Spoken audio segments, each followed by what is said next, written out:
Welcome into Texans Today, everybody. I'm your host, Jeremy Chuggs, and we have an Overreaction Monday coming off a 34-7 loss to the Minnesota Vikings in Week 3. We'll get into all the, Twitter trolls, everything that everybody has to say online, everything, all the trending topics around the Texans after this loss. We'll get into all that, but hey, that loss is behind us. I am looking forward to next week up against the Jacksonville Jaguars. So, if you think the Texans can turn it around, if you think they can beat this AFC South division foe, go down and hit that thumbs up icon, like the video, because, hey, it's one game. I know if you watched my video yesterday, it was a freak out fest, obviously.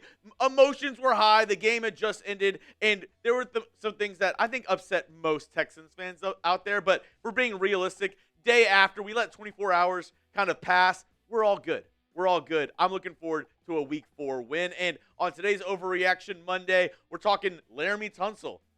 Should the Texans trade their left tackle? Should we be worried about this secondary? And is it time to hit the panic button? If you're new to the show, basically how we rate all these different rumors, all these, overreactions is with our Toro heads meter. If I give it 0 heads, it's fake news. Not happening. 1 head, there's a small shred of truth. 2 heads, people are talking. Think of it kind of like 50%, kind of a coin flip. 3 heads, pretty likely. And 4 heads, H-Town, hold it down. It is definitely happening. So let's get into the first overreaction here on today's program. Should the Texans trade Laremy Tunsil? This is fake news. The Texans are not trading Laremy Tunsil. Yes, he's had a rough start, and that's putting it lightly for Laremy Tunsil. But I do not see the Texans moving on from Tunsil at least this year. I don't see that happening at all. I mean, Laremy Tunsil, yes, 3 games played. He's had 3 sacks, so not the best start, not the start you want out of your starting left tackle. And the penalties are a whole nother concern. But at the same time, he's your starting left tackle. He's still one of the best offensive linemen on your team. And the penalties have been just out of this world bad for Tunsil. And I think he knows it as well. He's had 10 penalties in his first 3 weeks in this season. The next closest guy on the O-line, 5. Obviously, there's something going on. There, some focus issues. There's something happening with this offensive line. And this is what actually Tunsil had to say on the false starts. He said, false starts. I want people to understand. We all have to be on the same communication. I'll take accountability because they're calling my name, but it takes all of us. And I agree with Tunsil there. Obviously, you have a new center in Juice Scruggs who wasn't there in Week 2. It was Jarrett Patterson and then Juice Scruggs back in Week 2. He's also playing next to a new guy in Kenyon Green who, played with them rookie year. Last year, Kenyon Green was out the full season, and now he's back. So a little bit, you need some more continuity along this Texans offensive line. But Laremy Tunsil, my man, you're jumping off sides.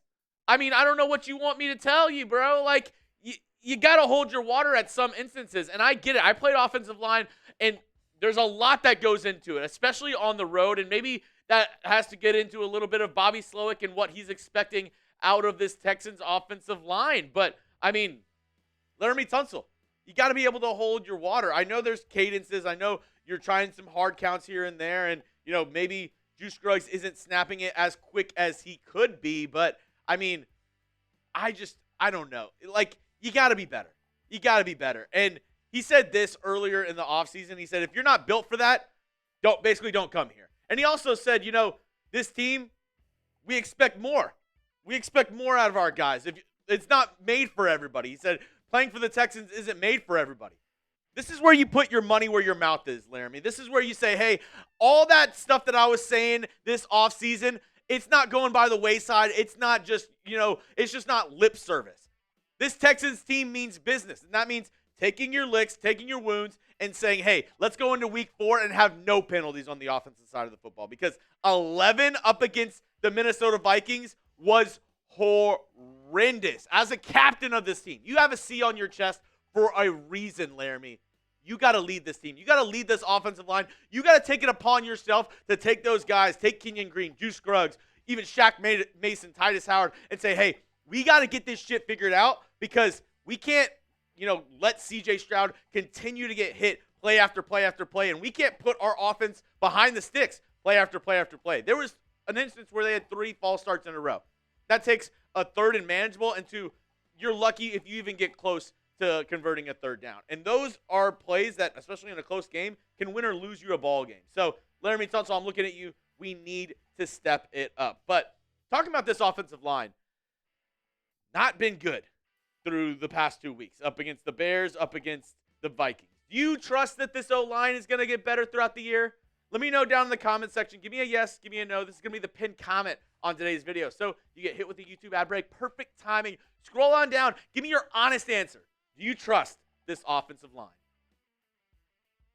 I think this O-line can turn it around. I do trust that the O-line can get a little bit better going into these next couple weeks. Up against the Jags, I really want them to come out and really show their stuff and show what they got, especially in the run game as well. But there does come a time when you ask, when do you make changes? There's a couple guys kind of in the depth chart, maybe right behind that. You're like, when do we start these guys? Blake Fisher, second-round pick out of Notre Dame this past season.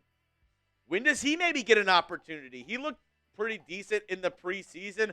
Titus Howard has been this year. So do you look to maybe put in Blake Fisher or even Kendrick Green, who's a center guard combo, played 3 games last year, 0 sacks allowed, a former early round pick by the Pittsburgh Steelers, has played the center position as well.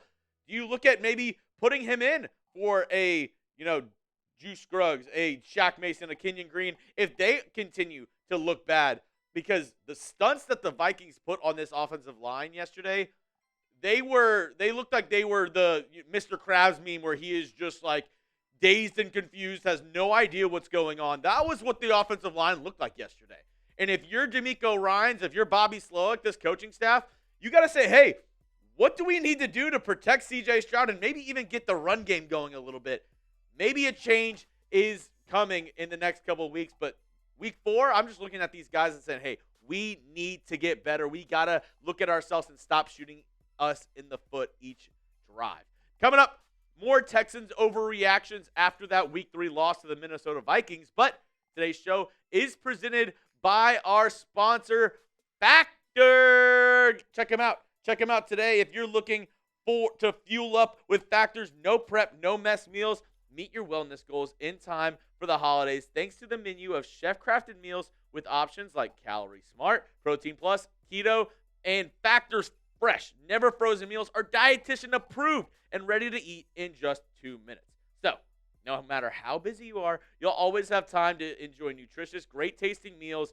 Make your day delicious from breakfast to dessert and stay fueled with easy, nutritious options. Head to factormeals.com/TexansChat50 and use code TexansChat50 to get 50% off your first box plus 20% off your next month. That's code TexansChat50 at factormeals.com/TexansChat50 to get 50% off your first box plus 20% off your next month while your subscription is active.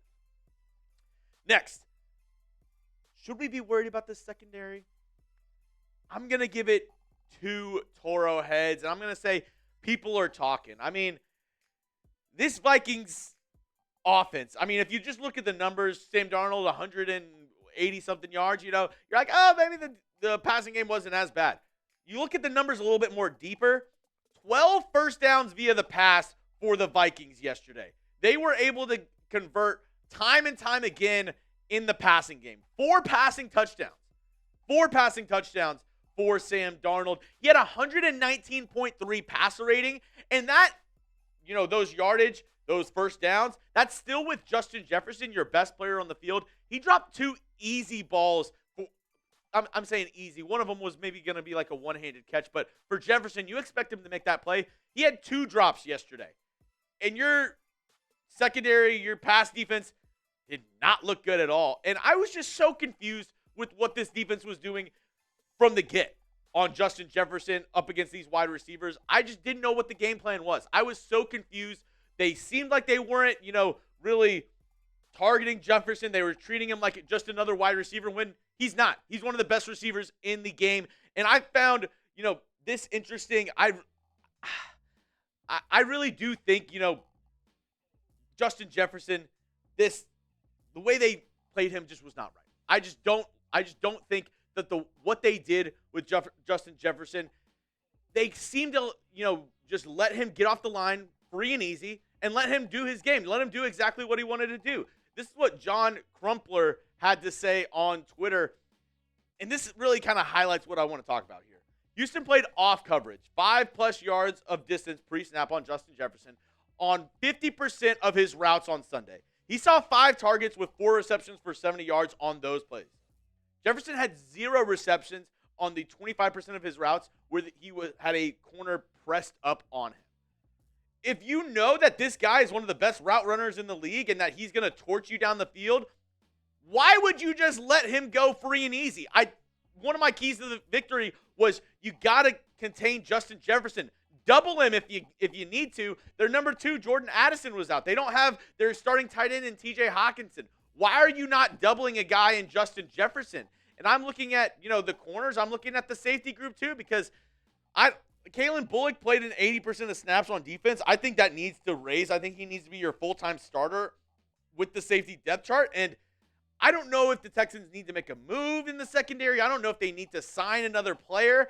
But the back-end coverage is not working for this Texans team. Jimmy Ward, he's great in run defense. He's good pressed up against the line, but deep coverage, no. Jalen Petrie, kind of the same. He's really, really good in the slot, really good at playing that, nickel man coverage role. Deep coverage, no. So I think the Texans might have to look into their options of, do they need to sign somebody in this secondary? And if the Texans do make a move, if they trade for somebody, if they sign for somebody, we'll break it down here on the channel. Make sure you hit that sub button for daily Texans videos all year long. We got you covered. If the Texans do make a move, I don't know if they will. I like our corners. I like Lassiter. I like Stingley. I like Bullock in the back end, but just the rest of this unit is just a big question mark in my opinion. Lastly, is it time to hit the panic button? Or should we be worried? I mean, I saw people, trying to drag the Texans and Texans fans yesterday saying, pretenders, there's no way they can contend in the AFC. This is fake. This is fake news. I mean, it's one game, it's week 3, and I know some crazy guy on YouTube yesterday blew up on the team, but still, it is one game, it is week 3, and you have a whole season ahead of you. And you know why I'm not worried, why I'm saying this is fake news? Because you have leaders on this team. A guy like C.J. Stroud, this is what he had to say after the game. He said, got our tails whipped today, but I'm glad it happened early. Now it's time to get back to work. That's the exact attitude you want out of your QB1. That's the exact attitude you want out of the leader of this football team. C.J. Stroud went on to say this after the Vikings loss. I smile, realizing that we're still very, very talented. We're still a force to be reckoned with, and we're still very dangerous. I just never let a hard time try to humble you. You learn and you have some humility, but you don't let it take it back to square one or square zero. We built a foundation, solid on rock. So we're not going to act like everything was perfect out there, but we're not going to act like there wasn't some positives. Once we fix the negatives, once we're going to be rolling. I'm excited, man, because the only way we can go up is here. And, I mean, the leadership on this team, it truly does give me hope. With what C.J. Stroud had to say, his comments after the game, I'm like, dude, this guy, this man, this leader of this team, it makes me want to run through a brick wall. It makes me want to say, hey, you know what? We played shitty this week. Now let's go out next week and prove why we are one of the better teams in the AFC and why everybody in our division has to watch out for the next couple of years because we might be running this thing in the AFC South. I like what he had to say, and I like what your head coach, DeMeco Ryans, had to say after this Vikings loss. He said, they beat us up and they beat us up and down the field physically. We didn't do anything to help ourselves. Way too many penalties again. That starts with me. It's too many penalties. Back-to-back games, over 10 penalties. That's unacceptable. And I like him taking the blame and saying, hey, that's on me as the head coach, not having this team ready, not having our ducks in a row.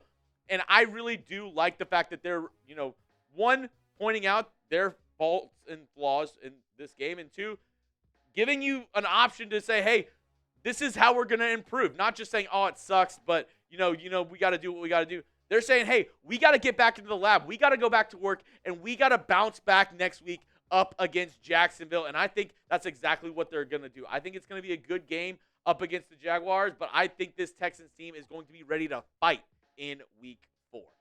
That's all I have for you on today's video. If you want to follow me on social media, you can do so on X at Jeremy Chuggs. I have a brand new Texans Today IG page at Texans Today CS, and my TikTok, one of the more lit ones on TikTok. So go check it out at Jeremy Chuggs. I'll catch you tomorrow, and as always, let's go Texans.